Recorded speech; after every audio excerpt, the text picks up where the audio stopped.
دور کہیں کوئی کتا بھونکتا تو سناٹے نے احتجاجاً چند لمحوں کے لیے ہاتھ پاؤں مارے، پھر وہی خاموشی چھا گئی۔ میں تیز تیز قدموں سے چلتا ہوا اسی دروازے پر آ رکا جہاں صبح میری اس خبیث کے ساتھ منہ ماری ہوئی تھی۔ میں جوں ہی دروازے پر آ کر ٹھہرا، اندر سے پھر ایک چیخ ابھری، مگر میں دل کڑا کر کے کھڑا رہا۔ اسی وقت ایک خیال میرے دل میں یہ بھی آیا کہ ایسا نہ ہو کہ میں اندر جا کر کسی مصیبت میں پھنس جاؤں۔ نہ جانے اندر کیا صورتحال ہو، میں کچھ بھی نہیں جانتا تھا۔ پھر میرا تجسس میرے اندیشوں پر غالب آ گیا۔ میرا دل خاصی زور زور سے دھڑکنے لگا۔ میں نے اس پر قابو پانے کی کوشش کرتے ہوئے دروازہ کھٹکھٹایا۔ یوں لگا جیسے اندر کوئی میرا ہی منتظر تھا، کیونکہ ایک ہی لمحے کے بعد کھٹ سے دروازہ کھل گیا۔ وہ خبیث میرے سامنے کھڑا تھا۔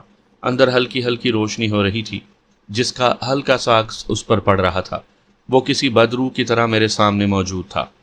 تو تم آ گئے، وہ اسی غراتے ہوئے لہجے میں بولا۔ بڑی زبردست پریشانی ہو گئی ہے تمہیں؟ ہاں، میں نے اچانک ابھر آنے والے غصے پر قابو پانے کی کوشش کی۔ میں یہ جاننا چاہتا ہوں کہ وہ عورت کون ہے جو چیخ رہی ہے، کیوں روتی ہے وہ؟ بس یہی میری پریشانی ہے۔ کوئی چیختا ہے تو اسے چیخنے دو، روتا ہے تو رونے دو، تمہارا کیا لیتا ہے؟ بکو مت، بے ساختہ میرے لبوں سے نکلا۔ ایک لمحے کو میں خود حیران ہو گیا کہ ایسے الفاظ میرے منہ سے کیوں کر نکلے۔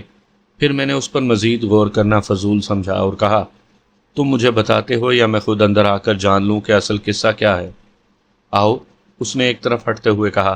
اس کے لہجے میں بیزاری اور مجبوری صاف جھلک رہی تھی۔ میں اندر داخل ہوا۔ یہ ایک صحن نما جگہ تھی۔ اس نے پیچھے دروازہ بند کیا اور صحن میں آگے بڑھا۔ رک کیوں گئے؟ آؤ۔ وہ مجھے اشارہ کرتے ہوئے سامنے ایک کوٹری کے قریب جا کھڑا ہوا جس کا دروازہ ادھ کھلا تھا۔ میں اس کے قریب جا کھڑا ہوا۔ چلو۔ اس نے مجھے کوٹری کے اندر داخل ہونے کا اشارہ کیا۔ صورتحال ایسی تھی کہ میں اسے پہلے تم نہیں کہہ سکتا تھا۔ ایک نظر اس کے چہرے پر ڈال کر میں نے کوٹری میں قدم رکھ دیا۔ جوں ہی میں اندر داخل ہوا، اس نے پھٹاک سے کوٹری کا دروازہ باہر سے بند کر دیا۔ میں چونک کر پلٹا مگر دیر ہو چکی تھی۔ دروازہ باہر سے بند کرنے کے بعد وہ زور سے ہنسا اور پھر اس کے دور جاتے قدموں کی آہٹ ابھری۔ میں نے زور سے کوٹری کا دروازہ دھڑ دھڑایا مگر بے سود۔ تنگ آ کر میں نے کوٹری کا جائزہ لیا۔ کوٹری کے فرش پر بیال بچھی تھی۔ چھت بوسیدہ تھی جس میں جگہ جگہ جالے لگے تھے۔ سامنے ایک کھڑکی تھی اور ایک کونے میں طاق پر رکھا تیل کا دیا جل رہا تھا۔ میں اچانک ہی تھکان کا شکار ہو گیا۔ یہ ساری مصیبت میری اپنی پیدا کی ہوئی تھی۔ اب میرے ساتھ کیا سلوک ہونا تھا میں اس سے بالکل انجان تھا۔ وہ خبیث مجھے قتل کر دیتا یا کسی الزام میں پھنسا کر اس سے کم برا سلوک کرتا۔ میں ہر طرح سے بے بس تھا۔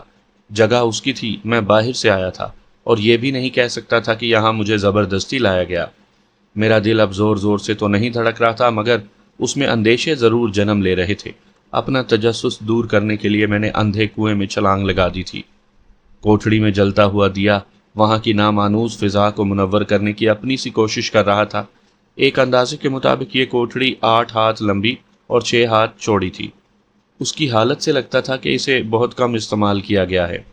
میں نے ایک بار پھر کوشش کی، دروازے کو پوری طاقت سے پیٹ ڈالا مگر نہ باہر سے کوئی جواب ابھرا، نہ میں اس یقین سے خود کو بہلا سکا کہ یہ دروازہ توڑ سکوں گا۔ ایک طویل سانس لے کر میں آگے بڑھا اور دیوار سے ٹیک لگا کر نیچے بیٹھ گیا۔ آنے والے وقت کے دامن میں میرے لیے کیا چھپا ہوا تھا اسے جاننے کے لیے مجھے پھر انتظار کی سولی پر لٹک جانا پڑا۔ میں نے ٹانگیں پسار لیں اور نظریں سامنے بند دروازے پر جما دیں۔ تھوڑی ہی دیر گزری ہوگی کہ اس اجنبی ماحول کو ایک مرتبہ پھر انہی خوفناک چیخوں نے تھرا کر رکھ دیا۔ میں اچھل پڑا۔ خوف کے اچانک حملے نے مجھے بے حال کر دیا تھا۔ فوراً ہی مجھ پر یہ انکشاف ہوا کہ کوٹھڑی کی بائیں دیوار کی طرف سے یہ آوازیں آ رہی تھیں۔ میں نے آگے بڑھ کر کان اس کے ساتھ لگا دیے مگر سوائے ان چیخوں اور رونے کی نسوانی آوازوں کے ادھر سے کوئی اور صدا نہیں ابھر رہی تھی۔ میں نے ایک بار پھر بند دروازے پر زور آزمائی کی، اسے آگے پیچھے کھینچا اور جو ہی میں نے اسے باہر کی طرف دھکیلا وہ کھل گیا۔ میں یہ سوچے بغیر کہ یہ اب کیسے اور کیوں کر کھل گیا باہر نکل آیا، ایک نظر ادھر ادھر دوڑائی اور ساتھ والی کوٹھڑی کی طرف بڑھا۔ دروازہ بھیڑا ہوا تھا۔ میں نے آہستہ سے دروازے کو کھولا۔ دروازہ بے آواز کھلتا چلا گیا۔ سامنے فرش پر وہی خبیث آدمی آلتی پالتی مارے بیٹھا تھا اور اس کے سامنے ساڑی میں ملبوس ایک گوری چٹی لڑکی گھٹنوں میں سر دیے بیٹھی رو رہی تھی۔ اس کی ہچکیاں مسلسل تھی اور کبھی کبھی وہ چیخ بھی اٹھتی۔ میں نے یہ حیرت سے منظر دیکھا۔ وہ خبیث آنکھیں بند کیے بیٹھا تھا، لڑکی کو ہاتھ نہیں لگا رہا تھا، نہ مار رہا تھا، نہ اذیت دے رہا تھا۔ اس کے باوجود وہ رہ رہ کر یوں چیخ پڑتی جیسے کوئی اس پر نشتر چلا رہا ہو۔ ایک بار چیخ کر جو اس نے چہرہ اوپر اٹھایا تو جہاں میں اس کا ملکوتی حسن دیکھ کر حیرت زدہ رہ گیا، وہیں مجھے دیکھ کر اس لڑکی کی چیخ ادھوری رہ گئی۔ اس نے مجھے دیکھا اور اد کھلے منہ سے نکلتی ہوئی چیخ نے راستے ہی میں دم توڑ دیا۔ ساتھ ہی اس کے اذیت سے زرد ہوتے چہرے پر حیرت نے جنم لیا۔ ہم دونوں ایک دوسرے کو حیران حیران نظروں سے دیکھ رہے تھے۔ میں تو اس کی حالت پر حیران تھا، اور وہ شاید ایک اجنبی کو وہاں کھڑے دیکھ کر۔ اس خبیث نے اچانک وہاں میری موجودگی کو محسوس کر لیا۔ اس نے پٹاخ سے آنکھیں کھولی، پہلے سامنے بیٹھی لڑکی کو گھورا، پھر اس کی نظروں کے تعاقب میں مجھ تک آیا اور مجھے وہاں کھڑے دیکھ کر بڑے عجیب سے انداز میں مسکرایا۔ میں نے اس کے باخبر ہوتے ہی اپنی جگہ سے حرکت کی، تیزی سے آگے بڑھا اور اس لڑکی کے قریب جا پہنچا۔ وہ اتنی حسین اور نازک تھی کہ میں اس کے سحر میں ڈوبا جا رہا تھا۔ مجھے آگے بڑھتے دیکھ کر بھی وہ خبیث اپنی جگہ سے ہلا نہ، اس نے مجھے روکا۔ شاید یہ سب کچھ اس کی مرضی کے مطابق ہو رہا تھا۔ میں اس سے ہٹ کر لڑکی کے پہلو میں جا رکا، پھر اس کے پاس ہی فرش پر پیروں کے بل بیٹھ گیا۔ کون ہو تم اور کیوں رو رہی ہو؟ میں نے کسی خوف کے بغیر براہ راست اسے مخاطب کرتے ہوئے کہا۔ وہ جواب میں خاموش اور خوفزدہ نظروں سے کبھی مجھے اور کبھی اس خبیث کو دیکھتی رہی۔ آنسو اس کے سرخ و سفید رخساروں پر بہہ بہہ کر لکیریں بنا چکے تھے۔ نہ جانے وہ دن رات میں کسی وقت آنسو بہانے سے فراغت بھی پاتی تھی یا نہیں۔ تم بولتی کیوں نہیں؟ میں نے اسے پھر مخاطب کیا۔ اس دوران میں نے ایک نظر اس خبیث پر بھی ڈالی جو مجھے بڑی دلچسپ نظروں سے دیکھ رہا تھا، جیسے یہ سب ایک کھیل ہو اور وہ تماشائی۔ یہ آدمی، اس نے خوف سے ہکلا کر اس خبیث کی طرف اشارہ کیا، یہ مجھے… وہ پھر خاموش ہو گئی۔ یہ تمہارا کیا لگتا ہے؟ میں نے سوال کا انداز بدلا۔ معلوم نہیں، وہ سر نفی میں ہلا کر بولی۔ کیا مطلب؟ تم یہ نہیں جانتی کہ تمہارا اس آدمی سے کیا تعلق ہے؟ میں نے حیرت سے پوچھا۔ نہیں، اسے اب کچھ ڈھارس ہوئی۔ میں اپنے اور اس کے بارے میں کچھ بھی نہیں جانتی۔ اپنے بارے میں کچھ نہیں جانتی؟ میری حیرت دو چند ہو گئی۔ نہیں، مجھے کچھ معلوم نہیں کہ میں کون ہوں، یہ کون ہے، میں یہاں کیسے آئی اور کیوں آئی؟ اچھا یہ بتاؤ، تم چیختی اور روتی کیوں ہو؟ میں نے دیکھا کہ یہ آدمی تمہیں نہ مارتا ہے نہ تکلیف پہنچاتا ہے، پھر بھی تم رہ رہ کر چیخ پڑتی ہو۔ یہ مجھے جسمانی اذیت نہیں دیتا، ذہنی اذیت دیتا ہے۔ وہ جیسے پھٹ پڑی۔ روزانہ رات کو یہ مجھے اسی طرح سامنے بٹھا لیتا ہے اور مجھ سے کہتا ہے کہ میرے ساتھ شادی کر لو، مگر یہ تمہیں ذہنی اذیت کیسے دیتا ہے؟ میں اب بھی حیران تھا۔ یہ پہلے تو اپنی خوفناک آنکھوں سے میری طرف گھورتا ہے، پھر نہ جانے کیا پراسرار سے الفاظ دہراتا ہے اور آنکھیں بند کر لیتا ہے۔ اس کی آنکھیں بند کرتے ہی مجھے ہر طرف بد روحیں، چڑیلیں اور عجیب عجیب خوفناک شکلیں دکھائی دینے لگتی ہیں، جو مجھے اس کے ساتھ شادی کرنے پر مجبور کرتی ہیں، ڈراتی ہیں، دھمکاتی ہیں۔ کبھی وہ دانت کچکچا کر مجھ پر ٹوٹ پڑنے کو بڑھتی ہیں۔ ان کی منحوس اور خوفناک شکلوں اور حرکتوں سے خوفزدہ ہو کر میں چیختی ہوں، روتی ہوں، اس کی منتیں کرتی ہوں، مگر یہ مجھے معاف نہیں کرتا۔ آنکھیں بند بھی کر لوں تو وہ بدروحیں میرا پیچھا نہیں چھوڑتی، دکھائی دیتی رہتی ہیں۔ اگر یہ بات ہے تو تم اس سے شادی کیوں نہیں کر لیتی؟ آخر تمہیں کسی سے تو شادی کرنا ہی پڑے گی، تو پھر اسی سے کیوں نہیں؟ میں جرح کرنے پر اتر آیا۔ خوف اور دہشت مجھ سے یوں بچھڑ گئے تھے جیسے میں کسی پنچایت کا رکن ہوں اور کوئی مقدمہ سنتا ہوں۔ اس سے وہ خوف زدہ ہوتے ہوئے بھی اپنی نفرت نہ چھپا سکی۔ یہ انسان ہو تو میں تون کراہن بھی ہاں کر دوں۔ یہ تو شیطان ہے، ابلیس کا چیلا۔ کیا؟ میں اچھل سا پڑا۔ ٹھیک کہہ رہی ہے یہ۔ اسی وقت وہ خبیث بول پڑا۔ اس کی مکروہ آواز سن کر میں نے بے ساختہ اس کی طرف دیکھا۔ میں ابلیس کا پجاری ہوں، اس سے شادی کرنا بھی میری پوجا کا حصہ ہے۔ ابلیس کے ان گنت پجاریوں کے سامنے مجھے اس کے ساتھ اپنی سہاگ رات منانا ہے۔ یہ ہے وہ بات جس نے مجھے اس سے نفرت کرنے پر آمادہ کیا ہے۔ میں کیسے اس بے شرمی پر آمادہ ہو جاؤں؟ یہ کہہ کر اس نے منہ پھیر لیا۔ شرم اور شرمندگی نے اس کے خوبصورت چہرے کو غصے سے تمتما دیا تھا اور وہ اور بھی حسین لگنے لگی تھی۔ تو تم ابلیس کے پجاری ہو؟ میں نے غور سے اسے دیکھا۔ تمہاری شکایت تو شبکات سے کرنی چاہیے۔ جواب میں اس منحوس کے حلق سے ایک طویل اور مکروہ قہقہہ بلند ہوا۔ کتنی ہی دیر وہ ہنستا رہا، پھر وہ میری طرف طنزیہ نگاہوں سے دیکھنے لگا۔ تمہارا کیا خیال ہے؟ شبکات خود کیا ہے؟ تمہارا مطلب ہے وہ بھی؟ میں نے جلدی سے کہا۔ ہاں، وہ بھی ابلیس کا پجاری ہے، شیطان کا چیلا ہے۔ وہ بڑے پراسرار انداز میں مسکرایا۔ یہ حویلی شیطان کا مسکن ہے۔ اب بولو، کیا کہتے ہو؟ میں نہیں جانتی کہ تم کون ہو، مگر ہو سکے تو یہاں سے بھاگ جاؤ، نکل جاؤ۔ تم مجھے بھلے آدمی لگتے ہو، ان خبیثوں کے چنگل میں مت پھنسو۔ میں تو اب مر کر بھی یہاں سے نہ جا پاؤں گی، تو تم تو نکل جاؤ۔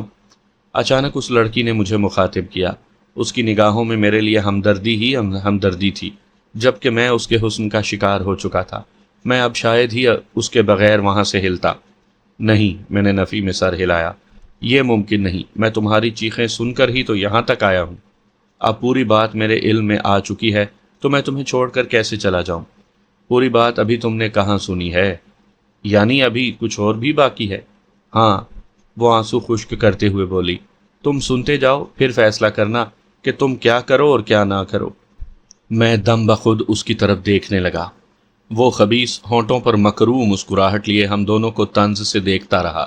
اسی وقت اس لڑکی نے پھر کہا، آج اس ظالم کو مجھ پر یہ شیطانی عمل کرتے ہوئے تیسرا دن ہے۔ ابھی 4 دن مزید یہ مجھ پر یہی عمل کرے گا۔ 7ویں دن بھی اگر میں نے اس کی بیوی بننا قبول نہ کیا تو پھر یہ زبردستی مجھے شیطانی پوجا کی رسم ادا کرتے ہوئے بے آبرو کر دے گا۔ اس کے بعد میرے ساتھ کیا ہوگا یہ میں نہیں جانتی۔ ہاں، اتنا ضرور جانتی ہوں کہ اس رسم کی ادائیگی کے بعد میں نہ زندوں میں رہوں گی نہ مردوں میں۔ اگر میں اس سے بخوشی شادی کر لوں تو اس کی طرح شیطان کی پجارن بن جاؤں گی۔ اگر یہ مجھے زبردستی اپنے استعمال میں لائے گا تو میں اس کی طرح بدرو نہ بن پاؤں گی، مگر انسانوں کے قابل بھی نہ رہوں گی۔ پھر میں اس کے اور اس کے دوسرے ساتھیوں کے لیے کھلونا بن کر رہ جاؤں گی۔ نہیں نہیں، بے اختیار میرے منہ سے نکلا، میں ایسا نہیں ہونے دوں گا۔ ایک عجیب سے جذبے نے میرے دل میں انگڑائی لی۔ اچھا، جواب میں لڑکی کے بجائے اس خبیث نے طنز سے کہا، ابھی تو ایک پیر سے بھاگا پھرتا ہے، پھر گھسٹنے پر مجبور ہو جائے گا لنگڑے۔ اس معاملے سے ہاتھ کھینچ لے یا ہم میں ہو جا۔ اس کے علاوہ اگر کسی قسم کی چالاکی کا خیال بھی دل میں لایا تو… اس نے دھمکی آمیز لہجے میں بات ادھوری چھوڑ دی۔ میں نے اسے قہر آلود نگاہوں سے دیکھا، پھر اس لڑکی کی جانب متوجہ ہو گیا جو بڑی امید بھرے انداز میں مجھے دیکھ رہی تھی، باوجود اس کے کہ وہ جانتی ہوگی کہ میں اس کے لیے شاید کچھ بھی نہیں کر سکتا۔ پھر بھی اس کی آنکھوں میں آس کی ایک جوت جل رہی تھی جس کی تپش میں اپنے دل تک محسوس کر رہا تھا۔ میں تمہاری کیا مدد کر سکتا ہوں؟ آخر میں نے کہا۔ مدد؟ وہ پھیکے سے انداز میں مسکرائی۔ کچھ بھی نہیں۔ تم اس خبیث شیطان سے کیا جیت پاؤ گے؟ تم ایک سادہ دل اور ہمدرد آدمی ہو، مگر ان بدروحوں سے ٹکر لینے کے لیے یہی کافی نہیں۔ تم میری کوئی مدد نہیں کر سکتے۔ اس کی مایوسی نے میرے دل میں آگ سی لگا دی۔ اس کے لبوں پر آئی ہوئی ہلکی سی نا امیدی سے لبریز مسکراہٹ میں مجھے طنز اور تشنیع کے تیز نشتر چمکتے دکھائی دیے۔ اس خبیث نے لڑکی کی بات پر ایک ہلکا سا کہا لگایا، پھر بھی اگر میں تمہارے کسی کام آ سکوں تو… تم صرف یہ کرو کہ باقی کے 4 دن یہاں میرے پاس رہ جاؤ۔ میں چاہتی ہوں کہ میرا انجام تم اپنی آنکھوں سے دیکھو، پھر تم ساری دنیا کو بتانا کہ ان بدروحوں نے ایک مظلوم اور بے بس لڑکی کے ساتھ کیا کیا۔ شاید کوئی ایسا آدمی تمہاری یہ بات سن لے جو ان شیطانوں سے ٹکرا سکے، مجھے ان کے چنگل سے رہا کرا سکے۔ میں ایسا ہی کروں گا۔ اگر تم اس طرح چند گھڑیاں سکون کی حاصل کر سکتی ہو تو میں یہاں سے نہیں جاؤں گا۔ پھر میں اس خبیث کی طرف متوجہ ہوا جو مزے لے لے کر ہماری باتیں سن رہا تھا۔ کیا کوئی ایسی صورت ہے کہ تم اس مظلوم لڑکی کی جان چھوڑ دو؟ وہ نفی میں سر ہلا کر بولا، میں ہاتھ آئی یہ شباب کی دولت کیسے چھوڑ سکتا ہوں؟ اس نے لڑکی کی طرف دیکھ کر ہونٹوں پر زبان پھیری تو کراہت سے میرا برا حال ہو گیا۔ چلو اٹھو یہاں سے، جاؤ اپنی کوٹھری میں۔ اچانک ہی وہ خبیث ہتھے سے اکھڑ گیا۔ اور سنو، اس نے تنبیہ کے انداز میں انگلی میری طرف اٹھائی، یہاں سے بھاگنے کی کوشش مت کرنا۔ تم اس جگہ آ نہیں سکتے تھے، اپنی کوٹھڑی سے اس کوٹھڑی تک قدم نہیں اٹھا سکتے تھے اگر میں نہ چاہتا۔ یہ سب میری مرضی سے ہوا ہے۔ تمہارا ابھی ایک استعمال ہے جو میں نے سوچ لیا ہے۔ تم اس حویلی میں آ تو گئے ہو، واپس باہر نہیں جا سکو گے۔ مجھے یہ بھی منظور ہے، میں جیسے پاگل ہو رہا تھا۔ تم میرے ساتھ جو جی چاہے کرو، مگر اس لڑکی کو چھوڑ دو۔ وہ کیوں؟ اس نے میری آنکھوں میں دیکھا۔ اسے چھوڑ دوں اور تمہارا اچار ڈالوں گا کیا؟ تم جو کہو گے میں کروں گا، بس اسے چھوڑ دو۔ میں مسلسل اس کی منت سماجت کر رہا تھا۔ بات کیا ہے؟ ایک ہی ملاقات میں اسے دل تو نہیں دے بیٹھے، وہ طنز سے بولا۔ اس کی اس بات پر بے اختیار میں نے لڑکی کی طرف اور لڑکی نے میری طرف دیکھا۔ ہم دونوں کی نظریں ملی۔ میں نے محسوس کیا کہ میرے بارے میں شاید وہ خبیث ٹھیک کہہ رہا تھا، مگر میں اس لڑکی کے بارے میں کچھ نہیں کہہ سکتا تھا۔ تاہم وہ جس انداز میں مجھے دیکھ رہی تھی، اس سے ہمدردی کے علاوہ کچھ اور بھی جھلک رہا تھا۔ اب یہ محبت تھی یا صرف پسندیدگی، میں کچھ نہیں کہہ سکتا تھا۔ مجھے اس جذبے کا کوئی ادراک ہی نہیں تھا۔ چلو اٹھو، صبح ہونے والی ہے، اب تم اپنی کوٹھری میں جاؤ، مجھے بھی آرام کرنا ہے۔ وہ خبیث اٹھ کھڑا ہوا۔ میں اپنی کوٹھری میں رہوں یا یہاں، اس سے کیا فرق پڑتا ہے؟ میں تمہارا کیا بگاڑ سکتا ہوں؟ میں نے جیسے اس سے وہاں رکنے کی اجازت مانگی۔ ہاں، کہہ تو تم ٹھیک رہے ہو، تم بھلا میرا کیا بگاڑ سکتے ہو؟ اس کے لہجے میں حقارت ہی حقارت تھی۔ ٹھیک ہے، یہاں رہو یا وہاں، مگر صحن پار کرنے کی کوشش نہ کرنا، ورنہ اپنی حالت کے تم خود ذمہ دار ہوگے۔ کتے سے بدتر ہو جاؤ گے اگر بھاگنے کی کوشش کی۔ وہ دروازے سے نکلا تو میں بھی اس کے پیچھے پیچھے چلا آیا۔ مجھے حیرت اس بات کی تھی کہ میں اس خبیث یا وہاں کے ماحول سے اب قطعاً خوف زدہ نہیں تھا۔ میں تو بس اس لڑکی کے چکر میں دیوانہ ہو رہا تھا۔ اس کی بڑی بڑی آنکھیں میرا سب کچھ لوٹ کر لے گئی تھی۔ اگر یہ محبت تھی تو میں اس سے انکار نہیں کر سکتا تھا۔ میں اس کے ساتھ دونوں کوٹھریوں کے سامنے بڑے سے کمرے میں چلا آیا، جو شاید اس کا آرام کرنے کا کمرہ تھا۔ صحن میں جھانک کر دیکھا، صبح کاذب کی سفیدی جنم لے رہی تھی۔ سردی یہاں اس قدر شدید معلوم نہیں ہوتی تھی جتنی اس حویلی سے باہر۔ نہ جانے اس کی کیا وجہ تھی؟ شاید ان بدروحوں کی وہ جہنمی تپش ماحول پر اثر انداز ہوتی تھی جس کے وہ شکار ہو چکے تھے۔ وہ کمرے میں آ کر بستر پر لیٹ گیا۔ میں خاموش اس کے بستر کی پائنتی پر کھڑا ہو گیا۔ اب کیا ہے، جا کر سو جاؤ تم بھی، رات کو بات کریں گے۔ اس نے بھاڑ سا منہ کھول کر جمائی لی۔ میں پوچھنا چاہتا ہوں کہ تم یہ سب کیوں کر رہے ہو؟ ساری بات وہ لڑکی تمہیں کھول کر بتا تو چکی ہے، پھر بھی تم میرا سر کھانے آ گئے۔ جاؤ، بھاگ جاؤ۔ میں نے پہلے بھی کہا، اب بھی کہتا ہوں کہ ہمارے ساتھ شامل ہو جاؤ، عیش کرو گے۔ مگر وہ لڑکی، تم ہمارے ساتھ شامل ہو نہ ہو، وہ لڑکی نہ یہاں سے جا سکتی ہے نہ تمہیں مل سکتی ہے۔ ہاں، پوجا کی رسم کے بعد وہ میرے علاوہ تمام ساتھیوں کے لیے بھی استعمال ہوگی۔ اگر تم میرے ساتھیوں میں شامل ہو جاؤ تو تم بھی اس کے شباب سے لطف اٹھا سکو گے۔ یہ تو میں نہیں ہونے دوں گا، میں نے بے اختیار ضد کے انداز میں کہا۔ اچھا، وہ ایک دم بستر پر اٹھ کر بیٹھا۔ مجھے جانتے ہو؟ ہاں، تم ایک بدروح ہو، شیطان کے پجاری ہو، میں نے بے خوفی سے کہا۔ پھر بھی تم مجھ سے نہیں ڈرتے، برابر بحث کر رہے ہو اور اس لڑکی کے حمایتی بنے ہوئے ہو۔ ہاں، میں نہیں جانتا کہ میں ایسا کیوں کر رہا ہوں، مگر میرا دل مجھے ایسا کرنے پر اکسا رہا ہے۔ یہ دل بڑی نامراد شے ہے، اسی کے ہاتھوں تو میں مجبور ہو کر اس کے ساتھ یہ سب کرنے جا رہا ہوں۔ دیکھو، جب وہ تم سے شادی پر آمادہ نہیں ہے تو تم اسے کیوں تنگ کرتے ہو؟ اسے چھوڑ دو، اپنے جیسی کسی بدرو سے شادی کر لو نا۔ بکو مت، وہ دھاڑا۔ تم کون ہوتے ہو مجھے ایسے بیہودہ مشورہ دینے والے؟ چلو بھاگو ادھر سے، اب میں مزید تمہاری بکواس سننے کے لیے تیار نہیں ہوں، نکلو یہاں سے۔ اس نے بستر سے نیچے قدم رکھا اور مجھے کسی کھلونے کی طرح بازو سے تھام کر دروازے کی طرف دھکیل دیا۔ میں کسی خزاں رسیدہ پتے کی طرح اڑتا ہوا کمرے سے باہر آ گرا۔ کھٹاک سے دروازہ بند ہو گیا۔ میں حیرت سے دیکھتا رہا کہ اس نے دروازے کو ہاتھ لگائے بغیر کیسے بند کر لیا۔ پھر مجھے خیال آیا کہ وہ تو بدرو ہے، کچھ بھی کر سکتا ہے۔ اسی وقت مجھے اس کی طاقت کا بھی خیال آیا۔ اس نے مجھے ایک ہی جھٹکے میں کمرے سے باہر پھینک دیا تھا۔ میں کوئی دبلا پتلا آدمی نہیں تھا، جوان تھا، اچھے خاصے جثے کا مالک تھا۔ یہ بھی اس کی شیطانی قوت کا کرشمہ تھا۔ میں کرا کر اٹھا، ہڈی پسلی بچ گئی تھی، یہی بہت تھا۔ کپڑے جھاڑ کر میں نے 10 قدم دور صحن کی جانب دیکھا۔ آسمان سے ظاہر ہونے والی صبح کاذب کی سفیدی مٹ رہی تھی۔ ایک بار خیال آیا کہ وہاں سے نکل جاؤں، بھاگ جاؤں، خواہ مخواہ پرائے پھڈے میں ٹانگ پھنسا کر کہیں دوسری ٹانگ بھی فالج زدہ نہ کروا بیٹھوں۔ پھر میری نظر اس لڑکی کی کوٹھڑی کی طرف اٹھ گئی۔ میں نے سر جھٹک کر تمام اندیشوں کو جیسے دماغ سے نکال پھینکا اور اس کی کوٹھڑی کی طرف بڑھ گیا۔ وہ اب بھی فرش پر بیٹھی تھی، گھٹنوں پر چہرہ ٹکائے، وہ دروازے ہی کی طرف دیکھ رہی تھی۔ مجھے آتا دیکھ کر وہ اپنی جگہ سے نہیں ہلی، بس مجھے اپنی خاموش نگاہوں سے گھورتی رہی۔ میں اس کے قریب ہی زمین پر بیٹھ گیا۔ کیا یہاں سے فرار ہونے کا کوئی راستہ نہیں؟ میں نے ہلکی آواز میں پوچھا۔ نہیں، اس نے سر اٹھایا۔ صحن کی طرف جاؤ تو ایک دم بدروحوں کا جتھا حملہ آور ہو جاتا ہے، مگر وہاں تو کوئی ہے ہی نہیں، صحن خالی ہے، میں نے اسے بتایا۔ بھولے ہو تم، وہ مسکرائی تو مجھے لگا کہ اس کے دل کے زخم رسنے لگے ہوں۔ بدروحیں دکھائی نہ دیں یہ بھی ان کے بس میں ہے۔ ادھر تم نے صحن میں قدم رکھنے کی کوشش کی، ادھر وہ چیختی غراتی تم پر ٹوٹ پڑیں گی۔ میں کئی بار کوشش کر چکی ہوں، کوئی فائدہ نہیں ہوا۔ اوہ، میں نے ہونٹ سکیڑے۔ اچھا یہ بتاؤ کہ ارد گرد کے تمام مکانوں میں سے صرف میں ہی تمہاری چیخیں کیوں سن پایا؟ کسی اور کو تمہاری آواز کیوں نہیں سنائی دیتی؟ یہ بھی اس خبیث کا کوئی کرتب ہوگا۔ اس کو تمہاری ضرورت ہوگی اس لیے صرف تم تک میری آواز پہنچاتا رہا، ورنہ تو میں 3 راتوں سے مسلسل رو رہی ہوں۔